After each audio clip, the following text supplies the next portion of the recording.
for my voice, but I have never seen anything like it. You believe in miracles? Yes! Unbelievable.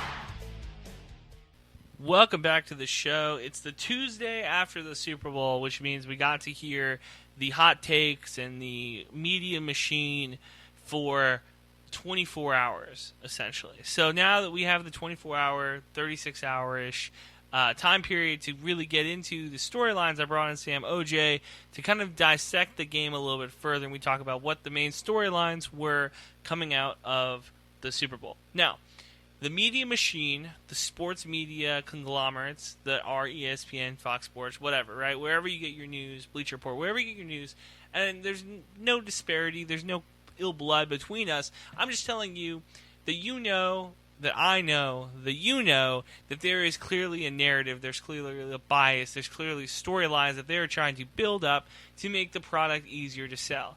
I don't buy into that. I don't trust that. I think that what you need to do is you need to watch the games. You need to break them down the way that I break them down here, the way Sam breaks them down in his little columns that he writes for his different publications. So, when we get into it, we talk a little bit about Patrick Mahomes and Kyle Shanahan, which are the two, ironically enough, the two big storylines that are coming out of this Super Bowl. Is there's always a winner and there's always a loser. Andy Reid is a winner. Nick Bosa is a loser. But the two biggest winners are Patrick Mahomes and Kyle Shanahan. So I'm going to toss it over to the interview that we did, and at the end of the podcast, I'm going to tell you about some other cool stuff that we're doing this week. So stick around, and here's Sam.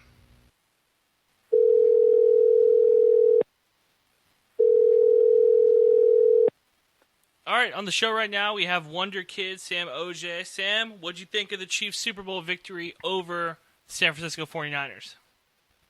All right, if it's anything I learned this NFL season in particular, don't bet against Patrick Mahomes, ever. He's magical. I feel like he's one of a kind. He's hands down the best quarterback in the NFL right now, and there's no one even close to him, and I don't think there will be anyone close for a while. What he did last night was phenomenal. Honestly, I was a little scared at first with how he was playing. I was like, whoa, who is this quarterback? I haven't seen him all season. And then all of a sudden he split it up in the fourth quarter. But I think a lot of that has to go to and put the blame on Kyle Shanahan, the coach of the 49ers. All right, let's talk about Mahomes, and we'll talk about Shanahan, because we want to do positivity before negativity. That's what the energy we're coming with in 2020. All right, so positivity. Mahomes looked tight coming into the game, which to be expected. Instead of a 15-minute pregame, now you have like almost a 30-minute pregame, same with halftime. So it made sense for him to come out shaky in the first quarter and the third quarter. Those are the quarters that I noticed the most, him kind of looking tight. But when he got going, he got going. No, I would agree, and that's what I saw too. At first, he came out on that first drive, and we talked about it a couple days ago with the prop bets. It was a 3-and-out, and I was like, uh-oh, he's missing some throws. But then again, it's just the nerves of the Super Bowl. Everyone's pumped, everyone's amped. Like, there's a lot of emotions going through your head, so it's completely understandable for a first-time player in the Super Bowl. So I completely understand where he was coming from. But as the game went on, he got better, I feel like. Yeah, he missed a couple throws to Damian Williams, who I think a lot of people have talked about. Now that we're getting into that 25th hour of like the news cycle, we're starting to get the same kind of narratives over and over and over again. A lot of people thought that Williams deserved the MVP and not Mahomes. And that, to be fair, Williams did have a couple of big runs, a couple of very big scampers, making like 2-yard plays into 7-yard plays, making what looked to be a loss into a big game. He had a couple of really big plays in this Super Bowl. But I still think Mahomes was the best player on the field, hands down. But the fact that Mahomes missed a couple throws early, I think that made a lot of people nervous. Yeah, no, and I definitely agree with you. At first, when I was watching the Super Bowl and I saw Mahomes won the MVP, I was like, no way. I was like, it should have been Damian Williams. But the more I watched and read Patrick Mahomes' stats, right now I pulled it up on my laptop. He threw for 286 yards, 2 touchdowns, 2 picks, and he had a rushing touchdown.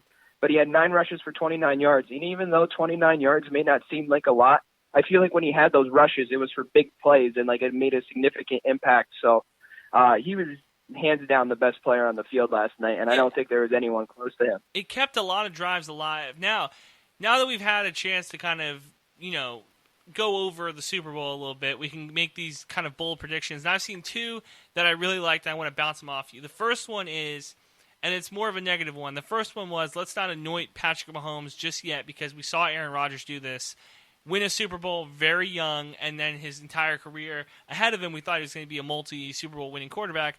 And as the twilight of his career starts, he's not that good. What do you say to that? That we shouldn't, anoint this kid just yet? I think it's fair to anoint him right now. And the one quarterback that I got to be honest about that everyone's kind of already starting to put at top-tier status, and I don't think I agree with, is Lamar Jackson. And I know that's something totally different, but I think Patrick Mahomes deserves all the praise that he's getting right now. I mean, he's the youngest quarterback to win an MVP, youngest quarterback to win a Super Bowl. He's legit. And especially it's only his second full season playing, and he missed a couple of games this season. I don't think we've seen this in a very, very long time. And then Aaron Rodgers, he was phenomenal. But you're right. I mean, now it's kind of like the twilight of his career, and he's almost coming to an end. So he didn't really win that much after that one Super Bowl. And honestly, he kind of got lucky when he won that Super Bowl in 2010 because Roethlisberger decided to play the worst game of his career in the biggest game of his career. So let's talk about the other guy that he's being compared to today. And it was a tweet that I read from, and I forget who it was, and I feel bad for the guy for not sourcing him, but the tweet kind of said, like, Patrick Mahomes is everything everybody thought Andrew Luck was going to be. And I think that's almost fair. Cannon arm, great leader, a guy that can extend plays with his legs, and just a cerebral quarterback. He kind of does remind me a lot of the same things that we thought Andrew Luck was going to be. I totally agree, and I think the difference between Mahomes and Andrew Luck is that Mahomes has an offensive line. Because for a lot of Andrew Luck's career, he was getting killed consistently behind that line, and I feel like that's what forced him into retirement so early on. But Mahomes is pretty lucky to have a decent O-line. It's not the best, but it's definitely maybe like borderline 10 offensive line. Like, he wasn't getting killed last night, except maybe with Nick Bosa, who had double-digit pressures on Eric Fisher. But then again, Eric Fisher is probably one of the biggest busts in NFL history as a left tackle, and especially since he was the number one overall pick, forget about it. But I definitely agree with you in the comparison with Andrew Luck and Patrick Mahomes kind of being like the same player, because Mahomes has a cannon, and we saw it last night too with the whole 3rd and 15 play after he got called back. I mean, he just chucked it, and Tyreek Hill was wide open, and he caught it. Now, Tyreek Hill had a pretty big game in just the fact that he was able to take all the defense's eyes and put them on him. The play that we're talking about, the 3rd and 15, I was so impressed by that throw and the catch. But I will say this about Mahomes. I wish that he was able to extend that throw maybe 15 yards more, because I thought for sure Tyreek Hill was going to be able to get underneath that for a touchdown. No, I agree too. And I feel like there was a little bit of pressure coming off the side, so I understand why he just chucked it and threw it. But I feel like if he had all the time in the world, he definitely would have hit Tyreek Hill an extra 15 yards. I mean, the dude could throw 80 yards just kneeling, and that's insane. We've never seen – I honestly believe we've never seen a quarterback with a bigger arm than Patrick Mahomes. And that's that's saying something, because people give me shit all the time. They say, like, oh, you're 20-something, you didn't see Elway, you didn't see Favre. Look, YouTube exists for a reason. That's my argument back, is YouTube exists for a reason. You can go back and you can watch the throws. You can go back and watch the games. They have full Super Bowls on YouTube. You can go back and watch them if you want. I've never seen Mahomes before in my life, and he's almost incomparable in that way. That the fact that they're down by 10 in that game, and there's maybe, I want to say off the cuff, 5 quarterbacks, probably Brady, Peyton Manning in my lifetime, that I could say, okay, he's down by 10 with 10 minutes left. Okay, I think he can come back and win this. Mahomes now is in that same conversation to me. Oh no, I agree totally, and me too. Like, I didn't really watch Favre growing up. I didn't watch Peyton Manning till the end of his career, kinda. I watched Tom Brady through most of it, but not that much. I wasn't really into sports till a couple of years ago, to be quite honest with you. So, well, you're a wonder kid, so it makes sense, yeah. Yeah, I never really got myself attached to these quarterbacks, but I mean, I watch Patrick Mahomes, and it's like, what have I been watching before? Because Mahomes just puts everyone in the dust behind him. It's so much fun to watch Patrick Mahomes, I feel like, compared to any other quarterback. And trust me, I love Dak Prescott, but Dak Prescott is nowhere near the conversation of Patrick Mahomes. And Lamar Jackson, everyone's like, oh, Lamar's going to be a top 5 quarterback. But Lamar Jackson's nowhere close to Patrick Mahomes either. Like, you see it, and Lamar Jackson gets to the playoffs, and he just looks rattled every single time he plays. But okay, Mahomes Sam, like, it's been 2 times. But calm down. He's got a lot of ways to go for Lamar. I don't know. I just like the kid. It's fair. I just don't want the Lamar Jackson hate. I think that he still has a long way to go, but the kid is incredible. I like him, but I'm not sold on Lamar Jackson. I like him, but I'm not sold on him. Okay, and that's fine. That's fine. Travis Kelce, the argument was coming in, Kittle versus Kelce, who was going to have a bigger game, who was going to be able to assert their dominance on the league. And I said this about Kelce, that you can see that he had played in big games before, and this is the biggest game Kittle has played in to this point in his career. And you saw that offensive pass interference, which only gets called on like 5 players in the entire league. But it got called on him. It kind of changed the momentum of the game. You don't point at one play and say that is the deciding factor of the game, but I think that if you're going to make the top 5 movements in this game that move the needle, I think that was the biggest one, or one of the bigger ones of the game. And it proved to me that Kelce was the best tight end on the field because he didn't get one of those tic-tac penalties.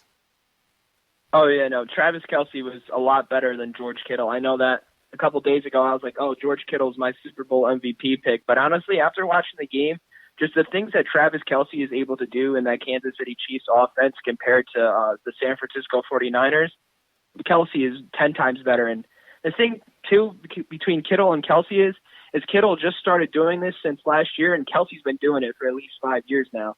And I feel like that's the difference between them. And definitely, like you said before, like Kelce's been there in big games before, and this is Kittle's first game. And that's also another thing, too, about what I liked about Patrick Mahomes is that even though he's a little shaky at first, it looked like he's been there before. And I feel like that's a big trait for players to have. In professional sports, especially in those big games, is to act like you've been there before. Yeah, so let's get on to Kyle Shanahan, because this has been the hot topic of the day. I've heard a bunch of people talk about it. I got into a lot of arguments today about Kyle Shanahan's legacy and what we think of Shanahan going forward. And I bring this point up to you, Sam, that every Super Bowl has a winner and a loser, clearly. But there's also winners and losers in the narrative. So last year, the big winner was Tom Brady, who gets his 6th ring. Now, if there was any question in anybody's mind if this guy was the greatest quarterback of all time, those questions evaporate. For Sean McVay, big loser, you can see that he had a tough time getting the play calls to Goff. You could see Goff had a tough time calling the plays at the line of scrimmage. And I think those were the 2 big narratives coming into this season. And you talk about Brady's legacy, and you talk about, can Sean McVay figure out, can Goff get on that same page and call an offense? You come out of this Super Bowl, the big winner, clearly Patrick Mahomes. We're anointing him. He's now the best quarterback in the league. If there was any question in anybody's mind, if Patrick Mahomes is the best player in the league, those questions are gone. He is now a household name. I always had this test, Sam. I said that if my mom knows who this guy is just by first name, then that means he's a big deal. My mom knows who Patrick Mahomes is by the first name. The loser of this game is Kyle Shanahan, who now has had 2 chances to secure a Super Bowl victory. One time in Atlanta as the offensive coordinator, now in San Francisco as the head coach. I was not impressed by the play calling. Oh, yeah, no, I definitely agree, too. And it's funny that you say that because right now I'm reading like the win probabilities going into the 4th quarter for both games. So the Falcons literally had a 99.6% chance to win the Super Bowl, and the 49ers had a 95.3% chance to win the Super Bowl going into the 4th. How do you? I don't know how you blow those leads, especially since he's been outscored 46-0 in the 4th quarter and overtime combined as an offensive coordinator or a head coach. Like that really makes me question Kyle Shanahan's play calling, because you saw it too, and even Tyrann Mathieu came out and said it. He was like, "I'm glad that they started going to the pass instead of the run, because the run was working, and I don't know why in the biggest game of the year you decide to change what you're doing that's obviously working for you." Sometimes I feel like when we watch it from a fan's perspective, we're a lot more judgmental, and we're like, oh, I could be the coach right now and call better plays than this. But I think it's a lot to do with analytics too and what's going through his mind. But I mean, how do you do that in the biggest game of the year, especially with what's working? If it isn't broke, don't fix it. I'll tell you a story, Sam. So I've been saying from the beginning that I thought the Chiefs were going to win the game. I was betting on the wily veteran coach, and the quarterback with the biggest arm. I was like, those two things in NFL history, they seem to work out. The big arm quarterback and the wily head coach, those two pairings feel like they work better, and it doesn't matter who's on the other sideline. In this game, I said I thought that the Chiefs were going to win the game, and I loved the 49ers defense. I thought Nick Bosa was a monster. He had a really good game. The corners had a really good game. But I thought, I don't trust Kyle Shanahan. I don't trust this young head coach, and you could see it. And everybody was giving me grief today. They said, well, if you're the head coach, you can't run the ball 3 times and punt it away. I said, this is correct. You can't run the ball 3 times. But if you go back and watch that game, Sam, and it's online for anybody else who wants to go rewatch it. It's streamable anywhere now. You can go just Google it and you'll find an illegal stream of it. You can go watch the entire game again. And there was not one time where they ran the ball 3 times in a row just to eat up the clock. Which, if we're being honest here, coming into the game, we thought, okay, this Mike Shanahan zone run, this Kyle Shanahan zone run, this is going to eat up the Chiefs' front 4. They're going to just chunk up yards. That never happened. We never saw that. Yeah, no, we didn't, and I totally agree with you. And I know I was one who was like, oh, the 49ers are going to run all over them. And I didn't really see it, to be quite honest with you. It's not like any of their running backs had a big game. And I feel like, too, that's why they kind of went to the pass a little bit more often than they liked. But there's no excuses for Kyle Shanahan, I feel like, in that situation. So coming out of this game, when you look at the 3 young head coaches in the league, you're looking at McVay, you're looking at Cliff Kingsbury, who had a pretty good season this year with Arizona. Nobody watched because it was Arizona. And then you look at Shanahan in San Francisco. What is your stock? What's the feel right now for those 3 head coaches, and how do we feel about young head coaches right now? I think the 49ers are good with their head coach, with Kyle Shanahan. I think the Rams are perfect with Sean McVay. I mean, he was the offensive wonder kid 2 years ago, but I feel like I'll get to it in a second. And Cliff Kingsbury is going to be set with Kyler Murray. He obviously won Offensive Rookie of the Year, so I think they're set. They just don't have a team compared to the Rams and the 49ers. I think the biggest issue with the Rams and the 49ers, and it's going to discredit a lot of Kyle Shanahan and Sean McVay, is their quarterbacks. And I feel like that's the most important thing to running their sort of offense is a quarterback, because Jimmy G looked absolutely shook last night, and he didn't look like he wanted to play. He threw that interception with his eyes closed. I mean, like, how ridiculous is that? That was awful. And then last year, too, you saw Jared Goff just fold under pressure. I feel like you have these quarterbacks who aren't calm and collected when they come into the Super Bowl, who are good during the regular season, but they're a little shaky during the playoffs. You start to question them a little bit, and then they get to the biggest game, and then they just absolutely choke under pressure. And I feel like that's what the issue is with Sean McVay and Kyle Shanahan, is that they don't have that quarterback that will lead them over the top. I guarantee you put Patrick Mahomes on either of those teams. Well, obviously it's Patrick Mahomes. I don't think that's a fair assessment, actually. I think if you put Patrick Mahomes anywhere, they're going to win a lot. Let's just put Deshaun Watson, who I think is another really solid. Yeah, that's a fair assessment. If you put Deshaun Watson on the Rams, I think they beat the New England Patriots last year in the Super Bowl. If you put Deshaun Watson on the 49ers this year, they beat the Chiefs. I really think that. The defense of the 49ers was the only reason why they were still in that game. Now, when we look at Garoppolo, do we think that he would have folded under pressure in New England, or do we think this is just a San Francisco thing? I think he would have done the same thing in New England. Jimmy G is all right. I mean, he's nothing spectacular. He's a good quarterback. He's going to win you games. His resume is really good with the amount of games that he's won and the amount of games that he's lost since he came to San Francisco, but he's not going to put you over the top. He's not going to kill you, but he's not going to win you games either. Last thing before I let you go. Coming out of this game, we're going to figure that the Chiefs are probably the best team in the NFL for next season. What are you feeling right now if you look at the odds for who do you think is going to be in this game again next year? Cowboys, Chiefs. You heard it here first. No bias.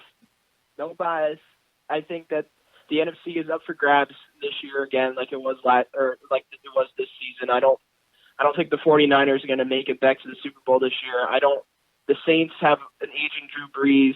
The Philadelphia Eagles are going to be questioned a lot too if Carson Wentz can stay healthy, because obviously he made it through the season this year, but what is he going to do again?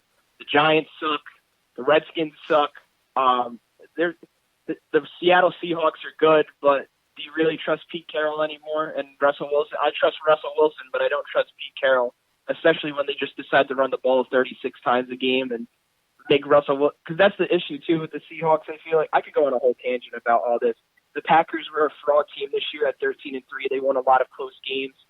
I like the Dallas Cowboys roster a lot, and I'm not saying this because I'm a Cowboys fan. I just think that they have all the talent they need to succeed, and they got a new head coach, so I think that they can make it over the NFC teams this year too. Also because the Minnesota Vikings statistically have the best NFL roster out of all 32 NFL teams, but like I said, Kirk Cousins as your quarterback chokes a lot under pressure. I don't know. I feel like that's the issue. It's all about the quarterback and the coach, and I feel like that's why the Chiefs will continue to make it to the Super Bowl, and then the NFC East, or the NFC in general, is just going to be up for grabs because of the quarterback and the coach. Sam, we're going to talk to you again during the NFL draft. I'm going to give you some assignments off air to go look into these different divisions and figure who do you think is going to go to different teams. I will say this, Bleacher Report had Jake Fromm going to the Minnesota Vikings, so we're going to get into all that and more as we get closer. Sam, thanks so much for coming on again. Thank you so much for having me. Thank you again to Sam for coming on the podcast. I always love to have him on to kind of get his unique perspective of the NFL. He is a wonder kid, so we have to have him on every once in a while. His project coming up, like we kind of teased in the interview I was talking to him a little bit about, he does really good draft previews. He does very good big boards. I went back and I looked at some of his big boards from the past. I've talked to him about some of his projections from the past and how they've kind of panned out, and they've all panned out pretty good. Better than his Super Bowl predictions, we'll put it that way. So I'm going to have him come on about once a week, I think, from here on out, to talk to us about different divisions and what we can expect from those divisional teams in this NFL draft. Bleacher Report already put out their first mock draft. Sam has put out a mock draft that I'm going to drop a link to later this week, probably right around the same time when we do the first episode of the draft previews with Sam. So that's a lot of fun. It's Tuesday, so we got your takes out of the way. We also have Television Tuesday, so I put a podcast out talking about part one, going into part two later this week of the Michael Vick documentary. What did we like? What did we learn? All the different types of stuff. I've been waiting on this one. I've been sitting on this one for you guys because the first part came out last week, so we can kind of talk about what happened last week and then what we can expect from this week. So that's a lot of fun. XFL, that starts Saturday, so I brought on a writer. He's going to come on tomorrow, hopefully, as well. So that's going to be a lot of fun. Wednesdays for the XFL, here on out, hopefully. Knock on wood. It's been a lot of fun. Got a lot of good content. We got a lot of good feedback on the Reactionary Super Bowl podcast, so thank you guys for that. I had said that we are the only people in the industry that jump in the podcast booth, jump in the studio, and knock out these for you guys. And I think it's a lot of fun doing those because it's a reactionary. You don't get the media spin, and it's funny because I recorded that podcast, that part one podcast of the Super Bowl, literally right after the Super Bowl ended. I got in the studio and I got it done. So you can see how if you listen to that one earlier this week, or if you haven't listened to it yet, you can go back and listen to it. It's on Spotify, Apple Podcasts, everywhere you want it. You can go back and listen to it, and then you can hear the other stuff that you heard from the bigger media conglomerates. So you can see where I was kind of the first person to say a lot of those type of things, talking about Shanahan, Patrick Mahomes, what Andy Reid means, all that type of stuff. Also, before the end of the podcast, I know I've rambled a little bit to end this thing, but I want to give my boy Greg Bishop from Sports Illustrated a huge shout out. Huge shout out to Greg Bishop, who got the cover story for the Super Bowl. And you can go pick up your commemorative Chiefs Super Bowl copies. They're everywhere, I think, later this week. So go pick it up and read Greg Bishop. Great guy, great podcast guest. Love everything that he's done. It's not shocking that he got the cover story because he is a senior writer at Sports Illustrated, but it's just really cool to see when some of you, I don't want to call us friends. I feel like I'm putting too much into it, but I like to consider him a very good mentor, and he's a great guy to have on the podcast. So love him to have him come on again, and love that he got the cover story. So go pick up Sports Illustrated. In the lessons that we learned this last month, to remind each other how much we mean to each other going forward, and to tell the people that you love and you care about that you cherish them while they're still here. Thank you guys. I'll talk to you tomorrow.